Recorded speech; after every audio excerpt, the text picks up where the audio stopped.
that said, let's turn the page and talk about a book that is really receiving such rave reviews all around the world.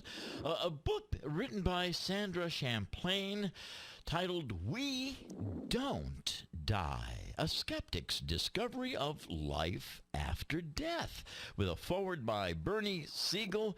This is an Imbue Press publication. Sandra, I'm so delighted to welcome you to the airwaves. Oh, Phil, I'm so happy to be here. I have a huge smile on my face. Well, can you see this? We have a huge hug. We give radio hugs here. Oh, I can feel it. I can feel it. Yeah, hello to you and all your listeners. Really grateful to be on today. Oh, it is a pleasure. Now, you are a Bay State gal, aren't you? I sure am. Oh, well, tell us, where are you from? I was born in Beverly, and currently I live in Byfield, the little town that's part of Newburyport on the North Shore. Oh, my gosh. My mom's first cousin used to be the mayor in Newburyport years ago, Sandra. Wow. Yeah. Well, first of all, we are so delighted to welcome you after a great stint on NBC Today. Tell us about this. Oh, it was so exciting. I was on their 11 o'clock news, and of course, a little nerve-wracking. I don't know how many listening today have been on live television, but it is, there's a green screen behind and all the teleprompters, and I thought there'd be a man on the camera, behind the camera, and they're actually like robot cameras, and it just snuck right up on me, and there it was, and quiet on the set, and we went right in, and the interview I thought was going to be on what happens when families fight over a will, because in my book, it's not just about life after death. There is a chapter on grief, because I feel that we're all going to go through that, and then how to live a powerful life. So I was all ready to talk about fighting and what happens in our brain when there's a loss, a death. And the interviewee went a whole different route, talking about life after death in the book. And so I think for me, being a new author and being new to all the media interviews, be ready for anything. That's right. Just be in the present moment, open my heart, care, and the right words will come out of my mouth. So it was a great interview. It was fun. And I'm really delighted that we could be here together today. So whatever you want to talk about, you got me. Well, that is so awesome to hear. In the moment, in the present, tell us, what did you have in mind in the past when you first sat down and decided to incorporate all of your experiences, all of your skepticism, all of your wanting to help people and everything? Give us a sense of why this all came together, and why did you write it in the first place? Sure. Well, a little bit of the backstory is that in 1996, I went through a very real fear of dying. Not that anything had happened to me. I had lost my grandfather. I had lost some pets. But have you ever looked up at the stars and you start looking at the vastness of the universe and really start questioning, well, who am I? What's my life for? Is there a purpose? Yes. And it sunk in so severely that even though I grew up religious, I Roman Catholic, went to Catholic school and church every Sunday, the faith was not enough. I had to start digging, is there any proof, like real proof, of life after death? And so very secretly I went on a journey through science, through medicine, just for myself, Phil. I was never going to share this with anybody, but to rest my own fears. So we can get into it a little bit, what I discovered. But what I did discover after many, many years is the undeniable proof that we go on. Sandra, you have nothing to worry about. Live a good life. There's more to come. And so my mind was rested. So if we fast forward now to 2010, my dear father was diagnosed with cancer. God bless him.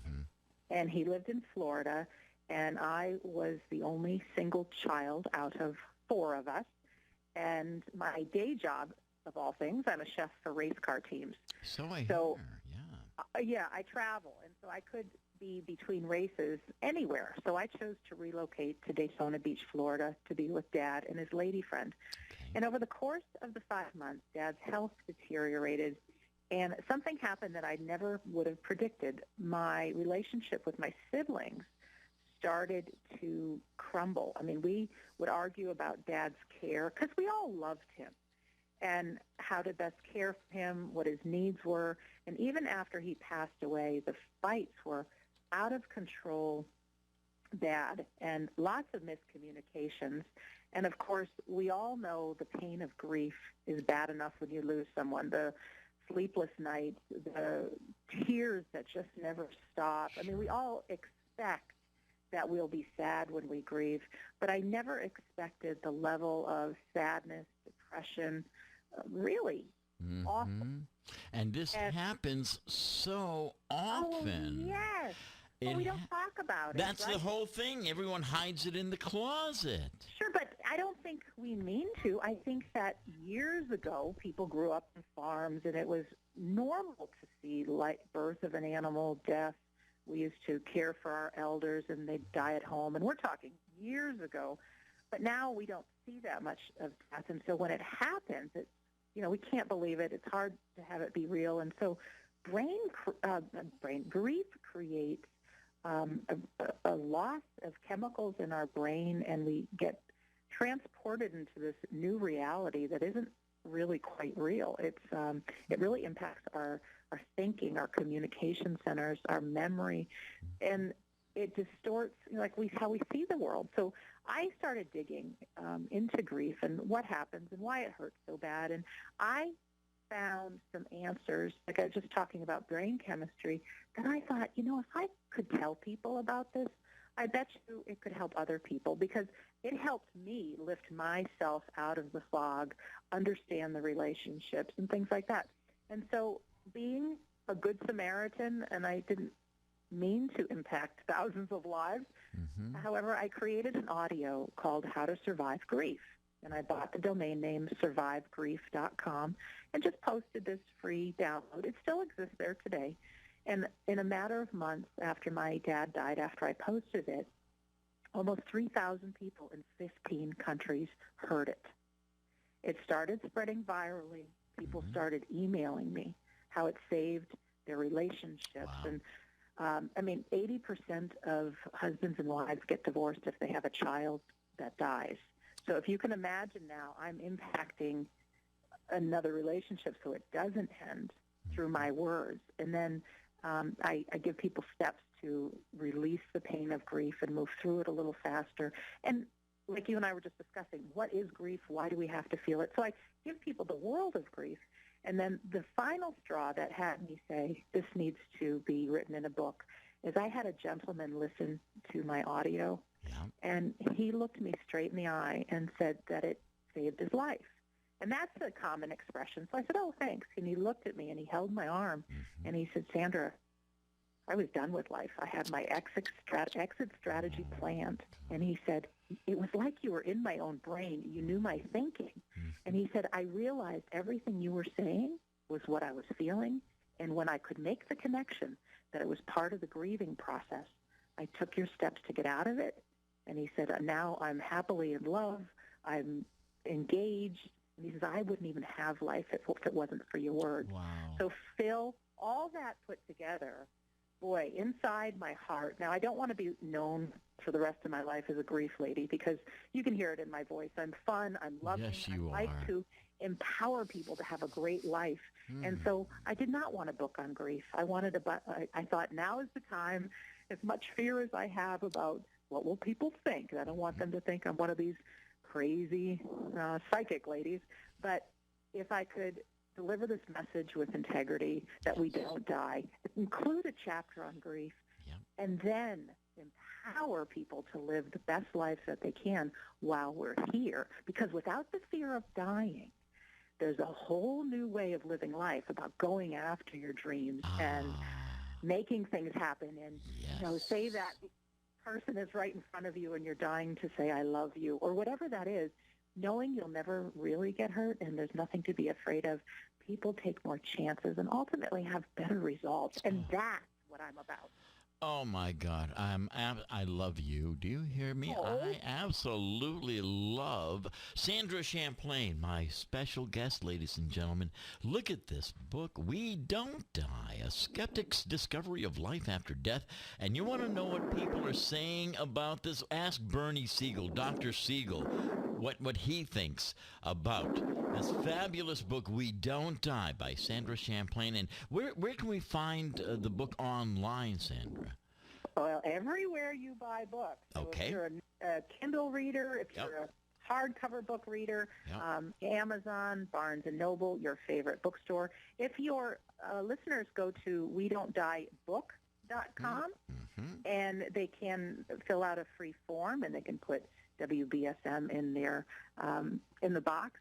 And I have the complimentary copy of the How to Survive Grief audio if they want to listen to that. And there's all the links there as to the places online they can purchase the book. Sandra, you in your book take the word, the verb, actually, the verb reconnect. And I want to use that verb in a meaningful way. Are you reconnecting life to have meaning again when one understands that we don't die? Oh, absolutely. How many stories do we hear about people maybe on their deathbed that have regrets? Yeah. Or even if we think about our life right now, if we were to close our eyes for the final time, have we done everything we wanted to do? Have we said everything we wanted to say? And most of the time, Phil, that answer is no. So to reconnect with life, there's a woman whose her father had passed away, and her mother locked herself in the house for 5 months. She was grieving the loss of her husband so bad. They were married 41 years, and I cannot even imagine that sort of grief. And there was a shift in the mom that there's this phenomena that happens, because my book is not just my story of why I believe. I pulled together all the modern evidence that's out there that many of it people have not heard about why we don't die, what other things there are about life after death and living life and who we are as human beings. And this woman read it. She followed the steps. I have these 10 steps to supercharge your life. And she got into action. Not only did she leave the house, she started looking at who she is and what her life is for. And it's never too late, ever, to reach into your heart, no matter what you might have put on hold up till now, but it's never too late to tap into who you are, what you want, go after your dreams, have juicy love in your life, and really get your money's worth out of this life. So, putting it another way, it really is good to die. Well, once we get there, but I think, now this is just me, because I have not been there yet. I take it from good sources, and I've Right. pulled together, some of the psychic things I've tapped into, and what people say is it's wonderful. And we shouldn't try to get there too fast. Right. Because here I believe, and this is causing great controversy, but I make this statement, there's no chocolate in heaven. And that ticks people off. Because if it's supposed to be all good and all wonderful and all the best things, well, why not? Well, here on Earth, we have a body and we have 5 senses. And we spend so much time being busy I'm to blame, on the computer, on the iPhone, text messaging. A lot of times we miss what's right in front of us. We miss beautiful music or great conversation, listening to you on the radio, or a sunset, or maybe sitting down. And how easy is it to not just have one cookie, have the whole bag, but are we really tasting on our tongue the flavor? And so although I'm not trying to scare people and say there's no chocolate in heaven, because truth be told, Phil, I think there's probably more senses than we can even imagine. And it's going to be pretty great. But while we're here, feel what it's like to embrace another person and a hug or a kiss or listening to music or tasting that chocolate on your tongue. Don't miss Absolutely. By the way, if you're just tuning in, Sandra Champlain, author of We Don't Die, our special friend and guest here with a terrific foreword by Dr. Bernie Siegel. This is a must-read. If there's any summer reading, folks, you must pick up a copy of We Don't Die, because it will not only touch your lives, but it will enrich and give you understanding. I love the following message on 117 where it says, quote, "Sweetie pie, where you are is temporary. Where I am is forever. You cannot feel a hug in heaven, so get all the hugs you can on earth." Phil, can I tell you something pretty special about Bernie Siegel and my dad? Please. My dad had cancer 30-some years ago, and he was one of those proven miracles. He worked with Bernie Siegel. Bernie was one of the first people that helped people visualize their body free from cancer, and so the power the mind has on healing. And so he was one of the forefathers of that. And so my dad would imagine Pac-Man running through his body and eating up all the cancer cells. And Dad had been given a 3-month to live back in I think it was 82 or 83. Well, he lived 30 years beyond that. So as Incredible. Christian as my father was, my dad went to church every single day. Yeah. And there's one name that he used even more than he said, our Lord Jesus Christ. He said Bernie Siegel. So Bernie, he would just share everybody with Bernie. So I decided to write this book back in 2011, and of course I meet a wonderful publisher who happened to be the man who first founded Chicken Soup for the Soul and Tuesdays with Maury. And so there's a lot of miracles on my path here. You bet. He fell in love with this idea, and he says, you need somebody to write the foreword, someone powerful. And I'm thinking, I don't know anybody famous, I don't. And he says, I don't know why this name is coming to mind. Will you ask Bernie Siegel? Oh, my God. And so I went to berniesiegel.com, and there's a button, contact Bernie, and I did. So Bernie remembered my dad, and my dad rode his bicycle across the United States 5 times to raise money for Bernie and his organization, Exceptional Cancer Patients is what he called it. And so Bernie was delighted to. Now, another miracle that came is I had a beautiful lady named Kathy Dunn design my book cover, and I pretty much told her, do whatever you want, because I have no idea. It needs to scream life after death, and as you see, there's a bridge with the white light and the golden color. Well, Dr. Bernie did not know what was happening with the book cover, so he sends me a quote to put on the top of the book, which says, "We Don't Die will allow you to truly understand creation and the nature of life. Perfection awaits us all when we leave our bodies and cross the bridge." He emails that to me. She emails the book cover she's working on, and lo and behold, there's a cover of the bridge. There's a picture of the bridge on the cover, and Dr. Bernie's quote has the bridge in it. So many synchronicities that I do not feel that I'm alone in this message. I feel that I'm the messenger. Yes. This is not about Sandra. Yep. Would I like to get my bills paid off? Certainly. But this is not about me. It's about helping people through pain and helping people live a great life. Oh, this is why this book is going to not only help touch and save so many people like the one that you spoke with personally, but folks, when you finish reading We Don't Die, you're going to truly feel an energy that is uplifting, and you're going to pass this on and say, please read this, because the message is endless and it is so filled with truth, and truth never, ever, ever dies, does it? It never does. And some of your listeners, Phil, might be where I was before I started my journey, because if you were to tell me 15 years ago that I would write a book with this title, there's no way I'd believe you. Not only was I a skeptic, but I knew that there was no such thing as any psychic capabilities that we have. I knew there was no way we could prove there's life after death. It's like I knew. I wasn't even open to considering it. And I like to draw the comparison that 300 years ago, the people of the earth thought the world was flat. And they knew it, and there was no way anyone could tell them anything differently. It was flat. That's just the way it is. The earth was the center of the universe, and everything circled around the earth, and that was truth.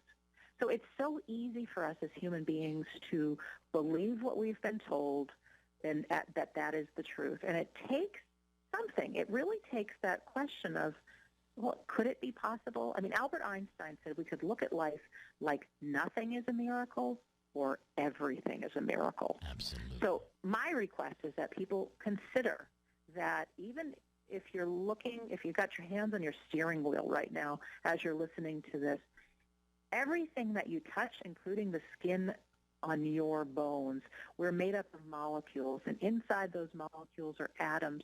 And if we put a teeny tiny camera inside every one of our atoms, the camera would pick up nothing. All we are inside us is vibrating energy. This is not something I'm making up. This is quantum physics. This is science. And so we're living in this world of energy and magic, which is reality, and it's so easy for us to say, no, it can't be possible. I'm asking, even just for 5 minutes, to consider that it is all possible. We are living, we don't die is the same thing as the earth is round.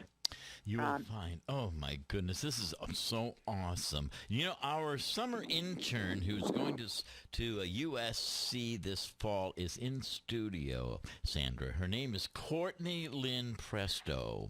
Say hello to Courtney Sandra. Hello, Courtney Lynn. How are you? Hi, Sandra. I actually have a question for you. Sure. I was wondering how you found scientific evidence that separated conscious thought and, soul from physical being. Can you repeat that? I'm trying to get my head around the question. Yeah, how you found evidence that separated, thought and, your soul from, your body. Well, I'll do the best job I can to answer that. There's quite a bunch of evidence about, if I was not talking right now, inside your mind, you would hear a little voice talking. You would hear, it might even been saying, well, what little voice is talking? All of us human beings have what I call it the voice. Many people call it the inner critic. It is a nonstop voice inside of our minds that have us question things, have us recall the past.